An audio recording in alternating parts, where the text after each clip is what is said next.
بسم الله الحمد لله والصلاة والسلام على رسول الله.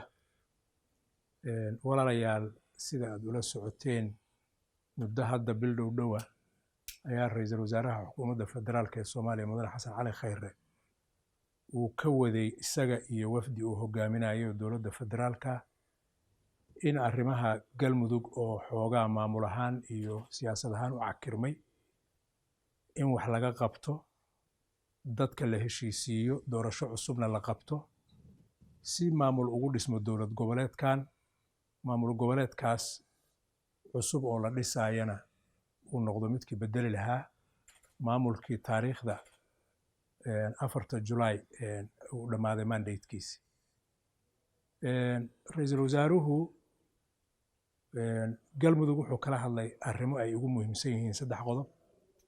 qodobka koowaad oo ahaa qaramaynta ciidamada deegaanka jooga iyo in lagu soo kordhiyo ciidamo federaal ah, ujeedaduna ay tahay in la sugo amniga haddii ay tahay doorashooyin iyo dib u heshiisiin in lagu qabto galmudug magaalo madaxdeeda Dhuusamareeb.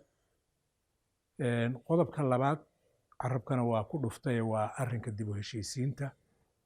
waxaa laga shaqaynayay in barnaamij laga hirgeliyo halkan dib u heshiisiineed la isugu keeno dhammaan beelaha dhaqanka iyo cid walboo nufuud ku leh arrimaha galmudug halkan la isugu keeno, lagu heshiiyo, heshiiskaas kadibna loo gudbo qodobka saddexaad oo ah doorashada. arrinka marka caawa aan rabo inaan ka sameeyo war-saxaafadeedkan waa qodobka labaad oo ah arrinka dib u heshiisiinta. sida la isla gartay waxaa la rabaa in lagu qabto, waxaa la qorsheeyey in lagu qabto magaalo madaxda dowlad goboleedka galmudug ee Dhuusamareeb ee aan hadda idinkala hadlayo shir dib u heshiisiineed. marka war-saxaafadeedka aan idin akhrin doono waa wareegto wasaaraddu ka soo saartay arrimahaas u diyaargarowgooda, dhexgalkooda iyo dhammaystirkooda intaba. bismi illaahi raxmaan raxiim. maanta oo ay taariikhdu tahay 17 bisha 7 2019 dhismaha guddiga qabanqaabada shirweynaha dib u heshiisiinta galmudug.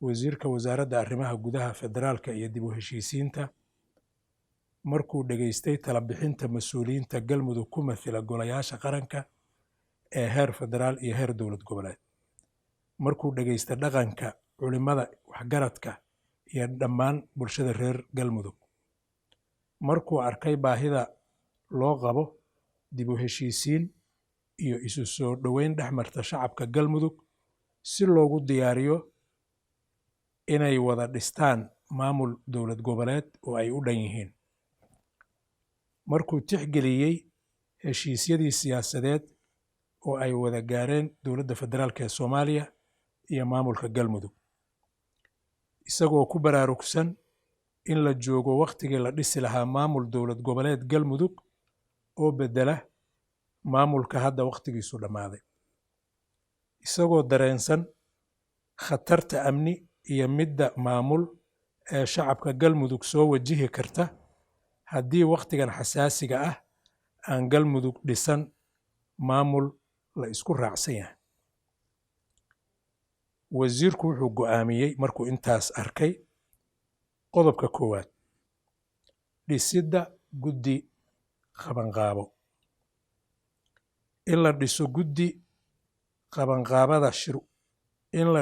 guddiga qabanqaabada shirweynaha dib u heshiisiineed oo ay ka qayb galaan dhammaan beelaha wadadega galmudug. fadhiga shirku wuxuu noqonayaa magaalo madaxda dowlad goboleedka galmudug ee Dhuusamareeb. qodobka labaad tirada xubnaha guddiga iyo guddoonka. guddigu wuxuu ka koobnaanayaa 12 xubnood oo ka kala socda beelaha degan dowlad goboleedka galmudug. marka la soo dhammaystiro xubnaha guddigu waxay iska dhex dooranayaan 1 guddoomiye, 2 guddoomiye ku-xigeen, 3 xoghaye. hawsha guddigu waxay noqonaysaa mas-uuliyad wadareed.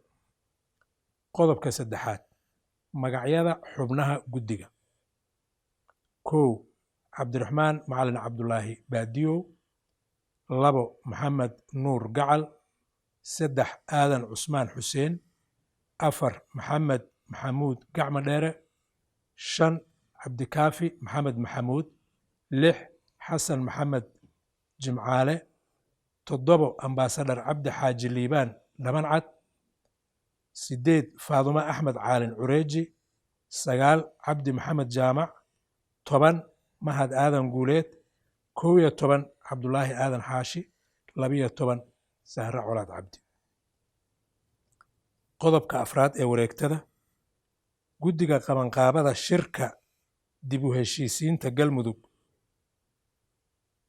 guddiga qabanqaabada shirka dib u heshiisiinta galmudug waxay u xil saaran yihiin xiriirka beelaha, soo ururinta iyo isu keenidda ergooyinka beelaha ku mathilaya shirweynaha, daadihinta shirka iyo xaqiijinta qaabkii xal waara looga gaari lahaa khilaafaadka bulsho iyo kuwa siyaasadeed ee ka dhex jira beelaha galmudug.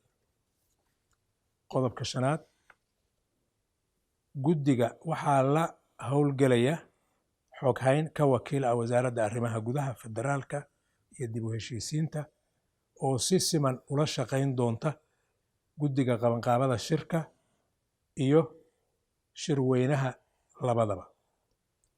qodobka 6aad ee ugu dambeeya, waajibaadka shaqo ee guddiga qabanqaabada iyo xoghaynta wasaaradda arrimaha gudaha waxaa lagu qeexayaa lifaaq gaar ah oo lala wadaagi doono guddiga iyo xoghaynta labadaba.